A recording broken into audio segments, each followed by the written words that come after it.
Les maths, et c'est ma mère qui me dira, mais genre de... Tu veux faire les maths, mais tu veux faire les maths pour faire quoi exactement? Bonne question. Alors, ma mère, c'est une femme qui pose de très bonnes questions. Excellente question. Parce que moi, à l'époque, je pensais à mathématiques et informatique. Parce que j'aimais tout ce qui est informatique, j'aimais tout ce qui est mathématiques. Ok. Ma mère me dit, mais tu veux faire quoi plus tard? Trouve quelque chose où les maths sont intéressants. Et là, j'ai commencé à vraiment chercher. Vraiment, littéralement, j'étais sur Google. Métier avec les maths. Wow. Les métiers qui sont ressortis sont ingénierie, il y a eu des trucs comme Acharya, il y a eu comme trucs de Ouais, finance. Acharya, ouais. Et je me rappelle qu'un jour, je sortais avec mon père et puis il y avait un professeur qui venait voir mon père. On l'appelle le professeur Bedia. Un homme très charismatique, mais vraiment, c'est un grand homme. Ok. Il me dit, jeune homme, soit tu vas faire avec la télécommunication. Puis télécommunication, et puis je cherche, et je vois qu'en télécommunication, il y a beaucoup de mathématiques. Il y a beaucoup de maths. Donc en fait, j'ai pas été ingénieur électrique parce que j'avais un déclic de faire l'ingénieur électrique, mais c'est parce que je cherchais Donc, quelque en fait, part. tu avais une passion. Et la passion, la grosse question de la maman, c'est qu'est-ce qui va te permettre de manger avec la passion? Voilà. Enfin, je sais pas, tu as tout dit. Qu'est-ce qui va me permettre? C'est bien les maths, mon fils. Ouais, c'est ça. Tu vas manger comme moi, Comment? mec. Tu vas faire quoi? Ok, Donc, c'est ça. ok. Donc, après, en fait, tout ça, j'ai vu ce professeur qui va parler de télécom. Quand il pensait télécom, je me rappelle, mais à l'époque, il y a un truc chez nous, on appelle l'INSI. Un truc de génie, c'est un concours. Ok. J'étais à ce concours-là, j'ai échoué. Mais j'ai échoué parce que en fait, j'avais choisi la mauvaise filière. J'avais mis à l'époque génie mécanique. Ok. Parce que les trucs sont compondés à cause du génie. Ok. Tous mes amis qui ont fait les trucs sont passés, moi j'ai échoué à l'époque. Mais pourquoi j'ai échoué? Je suis bien fait, mais la pondération était différente. Ok. Donc j'ai été dans l'institut du professeur actuellement, génétique, et puis là, bon, c'était facile quoi. Ok. Donc après j'ai fait génétique pour faire de la télécommunication, parce qu'il y a des maths à l'intérieur, et puis qui parle génie électrique parle de beaucoup de mathématiques, on sait tout ça. On sait beaucoup plus ça. Maintenant après, maintenant, vers ma dernière année à Polytechnique, on a eu un projet très important, c'est un peu là qu'intervient la STM et Bombardier. Ok. Donc, c'est un projet en fait où il fallait concevoir un logiciel de vision automatique, apprentissage automatique, vision automatique en fait pour la STM, pour les nouveaux trains actuellement, à l'époque ils étaient tout neufs, mais pour Bombardier. Donc ça demandait alors de la télécommunication, des transports et puis de l'intelligence artificielle. Donc ça, dans ma tête c'était genre, il faut vraiment que je reste dans le domaine de tout ce qui est intelligence artificielle, mais c'est incroyable à quel point en fait ça peut être appliqué dans tout ce qui est transport et autre chose en fait. Ouais. Donc c'est un peu pour ça en fait que tu verras que dans mon parcours il y a beaucoup de télécom, mais beaucoup de transport aussi. Il n'y a pas encore l'aspect intelligence artificielle de façon poussée, mais elle est là, elle arrive aussi. Excellent. Franchement, j'ai apprécié l'aspect où la démarche que tu as adoptée trouver un débouché par rapport à ta passion. Parce que après, je pense qu'en Afrique, il y a de très bons étudiants, surtout qui font beaucoup de choses, surtout en mathématiques. Et je pense à mes frères camerounais qui font beaucoup de mathématiques, mais après, l'orientation ou le choix des filières est un véritable défi pour ces personnes. Donc peut-être que faire comme Jean-Eudes, en fonction de ta passion, si c'est physique-chimie, peut-être prendre le temps de chercher quels sont les métiers vraiment que tu peux faire avec. Parce que pour ne pas être fini et puis, bon voilà, tu sais pas que faire avec ton diplôme. Donc, disons que la mère a joué un rôle essentiel dans ce choix. Sinon, tu aurais pu avoir le plus haut diplôme, mais finalement tourner en rond, quoi. C'est vrai, c'est vrai. Okay, excellent. Est-ce qu'il y a des fausses croyances? Je pense que tu as voulu parler un peu de ça. Est-ce qu'il y a, des choses qui t'ont surprise quand tu as embrassé ce métier-là? Ou bien est-ce que tu penses que le commun des mortels se trompe sur beaucoup de choses? Bon, je l'ai dit tout à l'heure, j'ai eu beaucoup de chocs dans le milieu professionnel. Non, mais il faut dire, en fait, j'aime beaucoup ce que tu fais parce que ça permet vraiment aux gens d'avoir du concret. Exactement.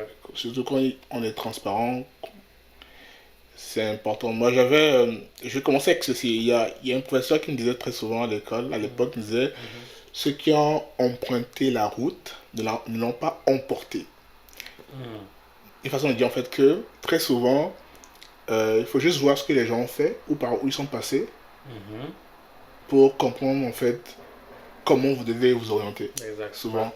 Et le chemin est toujours là. Donc, aujourd'hui, parler de ce genre de choses permet aussi de dire aux gens que voilà la réalité.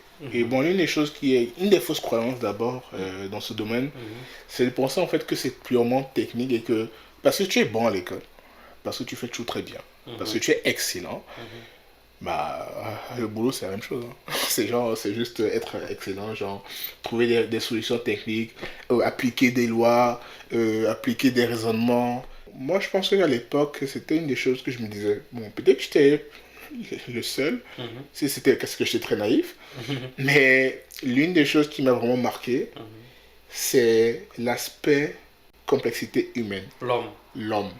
Ok. L'homme. C'est la jungle. Non, c'est la jungle parce que c'est pas purement. L'ingénierie n'est pas purement, en fait, ingénierie. C'est pas purement technique. Les gens pensent que c'est juste. Quand tu es ingénieur, c'est juste ça. Il y a l'aspect humain qui joue un rôle. En fait, je dirais même que c'est le rôle le plus important. Hein. Donc, mais de façon concrète, ça dit que. Ok, faisons simple, en fait. Faisons très simple. Façon concrète, d'accord. Elle est très simple. Je vais dire une très simple. Tout à l'heure, je parlais de dépasser le réseau. Faire trouver une solution, n'est-ce pas? D'accord. Donc, tu trouves une solution pour dépasser le réseau, mais il y a des normes à respecter, d'accord? Mais après, maintenant, quand tu trouves cette solution et que tu l'exposes, ok, voilà ce qu'on va faire, voilà le plan de match. Mais à côté, en fait, t'es pas le seul qui va se lever et dépasser ce réseau. Il y a beaucoup de disciplines derrière qui sont en jeu. Donc l'interdisciplinarité. Oui, voilà, c'est surtout ça, un interdisciplinaire. Tu vois, tout ce qui est multidisciplinaire, là, c'est ça qui est vraiment complexe. Parce qu'il y a les techniciens aussi, il y a les laboratoires, parfois, ça dépend aussi. Enfin, tu dois ceux qui ont peut-être changé le poteau, en fait, il faut des gens pour creuser. Est-ce qu'on a le temps? Est-ce qu'on peut bloquer les routes, en fait, dans des signaleurs? Donc, il y a beaucoup de métiers qui entrent en considération. Et derrière ces métiers, c'est des gens. C'est des humains qui ont aussi leurs contraintes. Donc le but au final, ce qui est difficile parfois, c'est de trouver en fait une façon de gérer en fait tous ces intervenants-là. Donc trouver une solution, c'est pas... Bon, si c'est important, mais l'application de la solution, c'est ça qui est difficile en fait. Et parfois, on s'entend, on passe beaucoup plus de temps à débattre dans les réunions pour trouver... Qui fait quoi? On fait comment encore? Non, il y a beaucoup de... On passe beaucoup de temps dans les réunions très souvent en fait. Et là, c'est une période de temps parfois. Parfois, c'est nécessaire aussi. Mais cet aspect-là... Tu n'avais pas vu ça en fait. Je ne vois pas venir. Par contre, mais ce qui est drôle, c'est que très souvent, on le dit, travailler en équipe, parce que c'est important dans l'ingénierie. Et oui, en équipe, parfois, il y a ces petites choses là. On se dit, ok, ce coéquipier là, non, ce qui fait, je n'aime pas ça. Question de personnalité c'est ça, aussi, les gens. Mais on voit, ça, c'est juste l'aspect équipe. Travail d'équipe peut-être à l'école, mais dans un milieu plus grand, avec des gens qui ne sont pas dans ton domaine, la communication va être un peu plus compliquée. La communication est l'aspect très essentiel en ingénierie. Donc, les gens qui ne sont pas dans ton domaine, les gens qui ne sont pas aussi non plus, qui n'ont pas ton langage. Exact. On parle de multigénération aussi, hein, des gens de tel âge, d'autres de tel âge, culture aussi. Culture surtout. À Montréal, c'est sûr qu'on vient un peu de partout. C'est ça. D'accord, ok. En tout cas, c'est... Mais de toute façon, en général, en fait, pour résumer, c'est vraiment ça. C'est pas purement technique. Moi, je pensais que ce serait toujours un truc de juste trouver des solutions. Des équations, puisque tu as les mathématiques en son temps.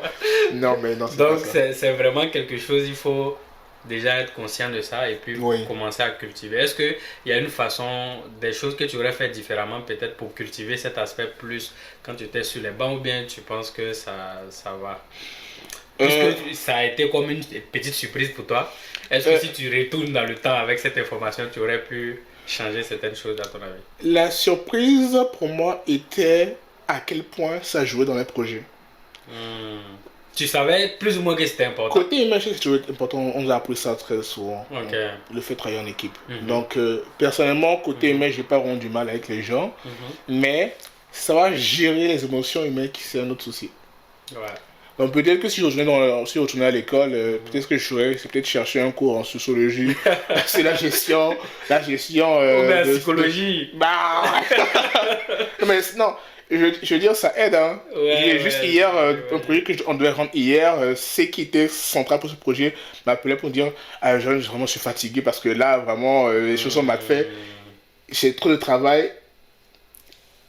Il faut savoir quoi dire. Pourquoi il ne dit pas c'est bon, moi je m'arrête là. Parce que moi je dois livrer.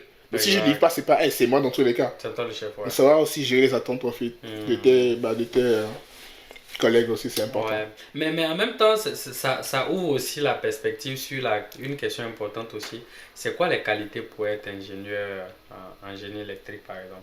du style, quelles sont peut-être les qualités non seulement techniques, peut-être compétences et qualités. Compétences du style, ça peut être technique, mais Ouais. après, il peut y avoir d'autres qualités. Tu as déjà commencé avec les qualités, je pense, de communication. Mais Oui. est-ce que tu peux donner peut-être un tableau un peu plus élargi? D'accord. Mais, ok, je vais le dire pour le génie électrique, mais je pense que ça marche pour beaucoup d'autres génies. Ok. Peut-être pour d'autres métiers aussi, mais on va rester sur le génie électrique. Bah, le génie en gros aussi. C'est beaucoup, il faut être rigoureux. L'aspect rigoureux est très Partout, important. il y a les maths. En général, Est-ce c'est que la rigueur. en fait, j'aimais les maths à cause de la rigueur, sincèrement. Ok.